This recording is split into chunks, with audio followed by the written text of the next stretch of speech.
Ya, terima kasih Anda masih bersama kami dan pemirsa, kami akan melanjutkan perbincangan masih dengan bersama Bang Eros Jarot dan juga Bang JJ Rizal. Bang Eros tadi kan sebelum jeda sempat menanyakan masalah SDM unggul itu yang harus diprioritaskan itu seperti apa, dan kalau kita kaitkan dengan dunia pendidikan seperti apa sih Bang? Ya, pendidikan itu salah satu kunci yang paling penting. Nah sekarang gini, disparitas ya antara kaya miskin ini ya, dan orang yang nggak kuat bayar sekolah. Betul. Gitu. Dan bagaimana kalau sekarang aja sekolah itu, maaf aja ya, siapa sih pegawai negeri kalau nggak korup ya? Taruhlah, bahkan udah yang 4 tingkatan, tingkat 4, golongan 4 aja. Belum tentu dia bisa nyekolahin. Kalau dia bisa nyekolahin ke luar negeri itu pasti dipertanyakan, dari mana ini? Jadi bagaimana kita bicara meningkatkan SDM kalau sekolah aja masih mahal dan hanya anak orang kaya yang bisa. Terus yang kedua, kalau secara negara ya, kita mau unggul, R&D kita aja nggak pernah ada. Research and development itu sangat kunci. Ya. Sekarang orang-orang di Balitbank ya pasti itu orang buangan. Kalau udah rada bodoh gitu, kagak pakai taruh litbangan gitu. Padahal itu harusnya kan yang tempat elit. Ya. Dari situ aja kita lihat ya bahwa harus ada tuh. Sayangnya ini revolusi mental ini nggak dipahami lah, baik yang menyuarakannya dan yang menangkapnya. Jadi sama-sama nggak tektok nih. Jadi apa sih, jaga sembung ini, nggak sambung semuanya. Baik.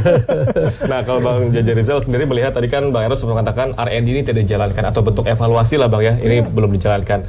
Kalau melihat perjalanan Indonesia selama 74 tahun, evaluasi apa Bang yang harus dilakukan?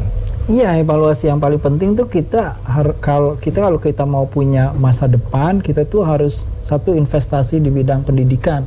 Tapi seperti dikatakan dan itu jelas, itu sekali lagi itu amanat undang-undang gitu, mencerdaskan kedua. Tapi persoalan besarnya adalah Mas Eros betul. Kalau kita merdeka itu buah dari nasionalisme, dan nasionalisme itu antitesis dari dunia kolonial. Kita tahu bahwa dunia kolonial punya sistem pendidikan, tapi sistem pendidikan yang sangat eksklusif. Karena sampai saat ini pun anak-anak priai saja yang boleh masuk, yang punya duit, yang berpangkat-pangkat yang boleh masuk. Mas Eros kan tadi pengen ngomong gitu. Sekarang universitas pengen ngomong gitu Bang? Iya, beneran. Sejarah itu berulang, bukan sejarahnya yang berulang, tapi pola-pola perilakunya begitu, mentalitas kita boleh mentalitas bangsa yang merdeka, tapi kita boleh merdeka, tapi mentalitas kita dalam konteks pendidikan masih mental kolonial. Misalnya kolonialisme itu kan sebenarnya proses pembodohan begitu, karena itu di dalam undang-undang disebut tujuannya adalah mencerdaskan ke bangsa. Dan kita harus membentuk satu perangai ilmiah begitu ya. Nah, perangai ilmiah ini sejak ibu kota pindah dari Jogja kembali ke Jakarta, itu Bung Karno sama Bung Hatta mengeluarkan perpres agar setiap desa dan kelurahan itu membangun perpustakaan yang dibayangkan akan menjadi universitas publik, karena dia tahu kita tidak punya uang dan kita harus bikin universitas di mana rakyat bisa belajar begitu. Betul. Nah, pada kenyataannya hari ini kita bisa cek berapa perpustakaan yang kita punya. Sekalinya ada society, masyarakat buka perpustakaan dirazia misalnya. Jadi kayak gitu udah. Nah, ini menurut saya problem besar kita. Kita ada pendidikan tinggi, bayarnya mahal, akhirnya dia mencerdaskan orang, tapi tidak memberikan keluhuran budi, tidak membawa enlightenment, pencerahan. Karena itu yang tadi saya katakan, kita memproduksi begitu banyak orang cerdas, tapi saya nggak kenal itu orang cerdas dari Indonesia. Karena di masa lalu yang bikin negara ini tuh orang-orang cerdas, tapi mereka menjadi role model pertama tentang bagaimana caranya menjadi orang Indonesia. Dan kita harus contoh mereka jadi orang Indonesia. Betul. Nah itulah pendidikan kita, problemnya hari ini nggak ada. Saya setuju tuh. Contohnya gini ya, kan kalau orang Jawa bilang guru digugulan ditiru, gitu kan. Nah kalau sekarang kalau guru profesional ya sesuai dengan jadwalnya aja ya. Oh udah selesai, udah gajinya sekian, ya udah gitu kan. Yang penting tugasnya selesai gitu udah selesai. Nah sementara kan yang diajarkan Ki Hajar Dewantoro gitu nggak seperti itu. Bagaimana seorang pendidik itu ya harus ditiru dan digugu dan ditiru gitu ya. Nah ini yang ditiru siapa, yang ditaati siapa, yang di look up siapa begitu Bang? Tidak ada apa sih role figure yang bisa meyakinkan dia ini nih role figure Indonesia. Apa yang seperti sekarang ini juga masih proses ya, perjalanan. saya terus terang, saya nggak anti siapa-siapa kok.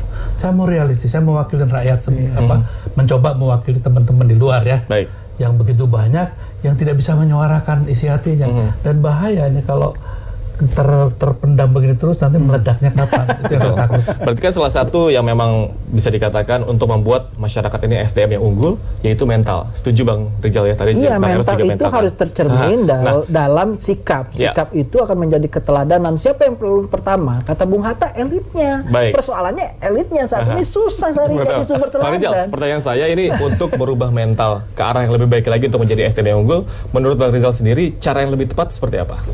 Iya, menurut saya insaf. Nah, sekarang misalnya sekarang itu ada keinsafan. Misalnya seperti tadi tema dari Hari Raya Kemerdekaan kita adalah SDM unggul Indonesia maju. Indonesia maju. Dan di samping itu, misal Mas Erot dari 2 film, sekarang difilmkan novelnya begitu ya. Kemudian 2 novelnya, terus banyak sekali muncul biopik tokoh-tokoh sejarah dari Ahmad Dahlan sampai Soekarno begitu ya. Itu difilmkan. Artinya sebenarnya kita tuh sadar, karena kalau hari ini kita susah mencari teladan pada yang hidup, kita pulang ke rumah sejarah, ngidupin lagi yang sudah mati. Betul. Nah, nanti itu kan tragis menurut saya. Di 74 tahun Indonesia merdeka dan 26 tahun lagi kita akan merayakan 100 tahun kita merdeka. Dulu di masa kolonial itu sedikit sekali, minoritas bahkan elit kita terpelajar itu bisa memproduksi Indonesia. Pertanyaan sekarang, begitu banyak sekolah, begitu banyak orang cerdas, bisa bertahan nggak Indonesia 100 tahun? Itu pertanyaannya begitu ya. Baik, kalau Bang Eros sendiri melihat 74 tahun sebenarnya waktu yang sebentar, apakah memang sudah cukup atau sudah cukup lama untuk membuat Indonesia itu lebih maju sih Bang? Gini, Anda menanyakannya sebuah bangunan, boleh aja dia lama. Lihat fondasinya. Nah, kalau bangunan ini dibangun di atas pasir, ya persis sekarang. Dasarnya itu apa gitu loh ya.